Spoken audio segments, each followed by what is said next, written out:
Hello everyone, আমি প্রীতি। গল্প আড্ডা চ্যানেলে আসার জন্য সবাইকে ধন্যবাদ। 9ই আগস্ট ঘটনাটা প্রত্যেকটা মানুষের মনে ছাপ ফেলে দিয়েছে, যার প্রতিবাদ এখনো হয়ে চলছে। এবং আজকের তারিখ হলো 9 অক্টোবর। হ্যাঁ, আজ মহাষষ্ঠী, তাই আমার তরফ থেকে সবাইকে শুভ মহাষষ্ঠী।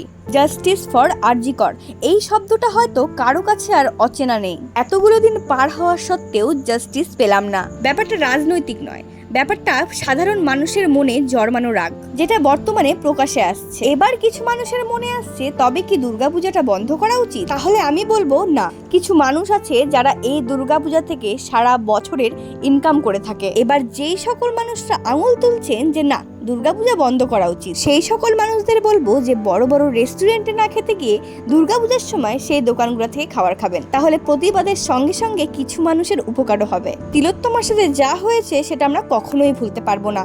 প্রতিবাদ আজকেও চলছে এবং যতদিন না জাস্টিস পাবো ততদিন প্রতিবাদ করেই যাব। আমাদের সমাজ এতটাই বাজে পরিস্থিতিতে পৌঁছে গেছে যে এখনো প্রায় প্রত্যেকটা দিন আমরা রেপ কেস শুনতে পাই। তারই মধ্যে একটা ভয়ঙ্কর আর নিকৃষ্ট ঘটনা হলো, একটা 10 বছরের বাচ্চাকে ধর্ষণ করে খুন করা হয়। সে পড়তো ক্লাস 4-এ।